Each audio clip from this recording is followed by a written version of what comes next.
Now, for those of you who don't know, Robert Lloyd is in Edinburgh performing his comedy show Who Me, but that doesn't mean that Live on Bowen has to be completely devoid of anything Doctor Who.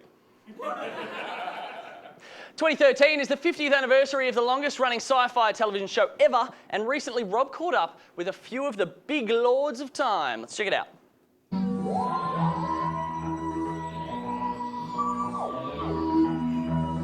We are here with John Leeson, the voice of K9.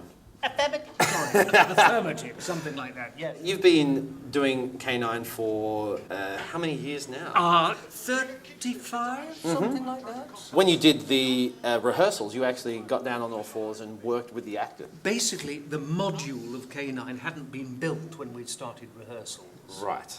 And so nobody really knew where K9 was supposed to be going. And so I thought, well, I'll be K9. I'll run around and hands and knees, and at least the actors will know where K9 is. Tom Baker thought it was the best thing since sliced bread. We're here with Alexandra Tynan, original costume designer of the Cybermen Mark I and Mark II. Did you have much in the way of a description from the script, or was it, how much were you given in detail? Well, it was thanks to Kit Pedler, who was the writer of the first series, that I had a chat with him.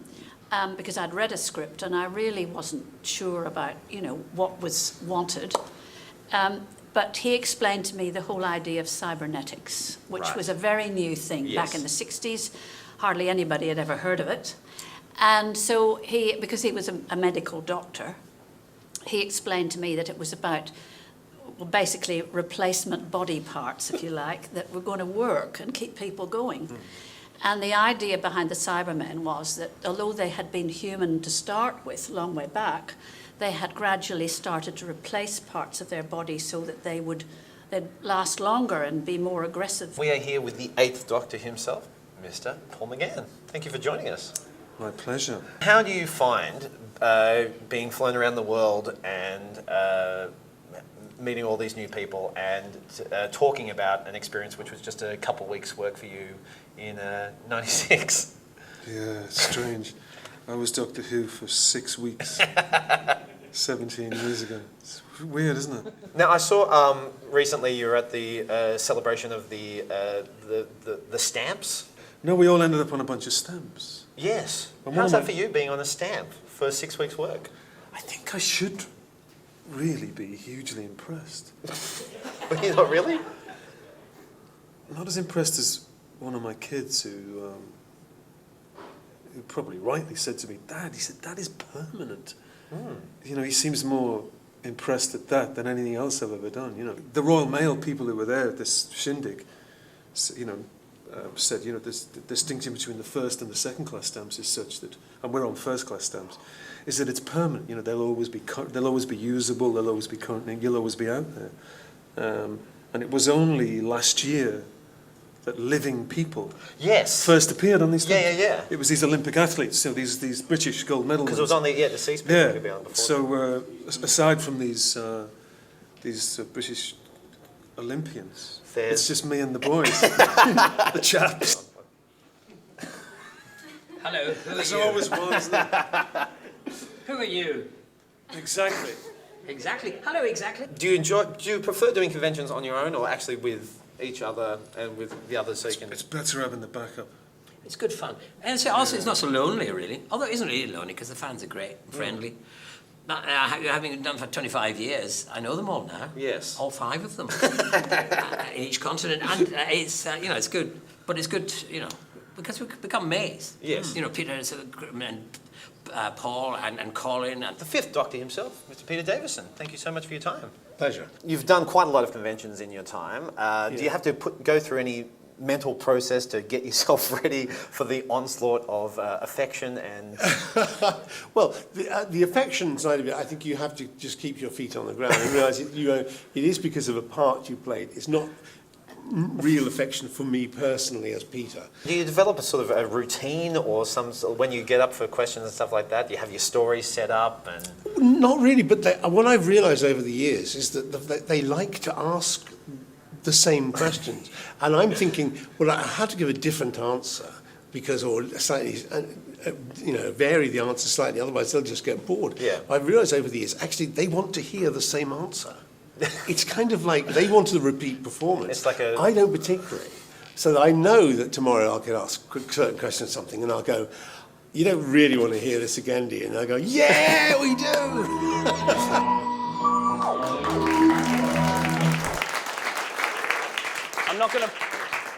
I'm not going to pretend that I understood any of that. Now, here to talk us through more of life's mysteries with his intestinal fortitude and digestive ditties in his segment called Connellosophy, it's Michael Connell!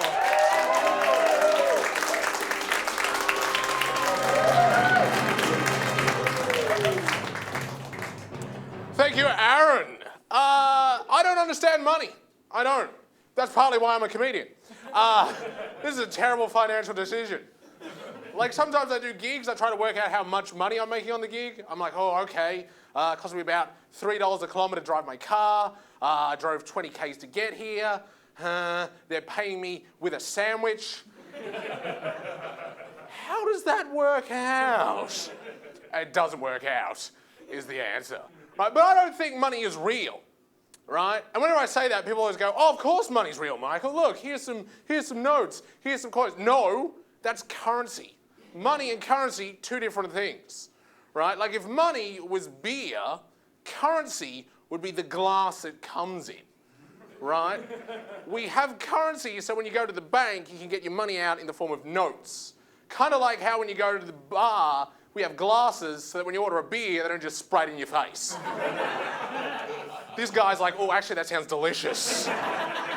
Let's do that from now on. But the notes just represent money, right? In the olden days, it used to represent gold. Like, a $10 note was worth $10 of gold. But now, the notes just represent, like, $10 of the idea of money. That is like playing musical chairs, but instead of chairs, you've got the concept of chairs. I'm worried the music's going to stop, everyone's going to get hurt. I think it's a problem. And people go, oh, Michael, it's not a problem, because we all believe the notes have value. You can use it to buy goods and services. Believe in it, you get stuff. That's how money works. And I'm like, yeah, but it's also how Santa works. They're like, yeah, we just made it up. We thought it'd make you behave. Apparently not, right? But that's the idea, right? The money gets its value because the government says it has value, right? Now, when the government makes a note and says it's money, that's called fiat currency. When you do it, that's a crime. Don't try it at home. But that's the idea, right? The government makes a note and goes, this is money. Kind of like how McDonald's makes nuggets. It goes, this is chicken. People there going, I don't think that's chicken. They're like, yes, it is. That is fiat chicken. You'll enjoy that. Right, but now that's what we have. We don't have, it's no gold, not silver. It's just people's faith and hope and trust. That is terrifying. That's like being on the Titanic and realizing they've replaced all the life jackets with happy thoughts. Like, shouldn't it be something tangible? Shouldn't it be something real? Maybe gold's a good idea. It's always been valuable. We've had that expression, oh, as good as gold. As good as gold. It means very trustworthy, very reliable. Good as gold. No one ever goes, oh, as good as an abstract concept of value. Just never happens, right? So this is the position we're in. We could be on the edge of a massive monetary collapse, right? All our notes and coins could suddenly become worthless. That would be terrible. But if that did happen, I would look like a genius. Because I've been getting paid in sandwiches. Thank you very much. Aaron, you owe me a sandwich. The breadwinner of Live on Bowen, Michael Connell, everybody. After the break, I'll be joined on the couch by the wonderful Brodie Harper, and you're watching Live on Bowen. We'll be right back. Coming up after the break, I chat with Aussie model and presenter Brodie Harper.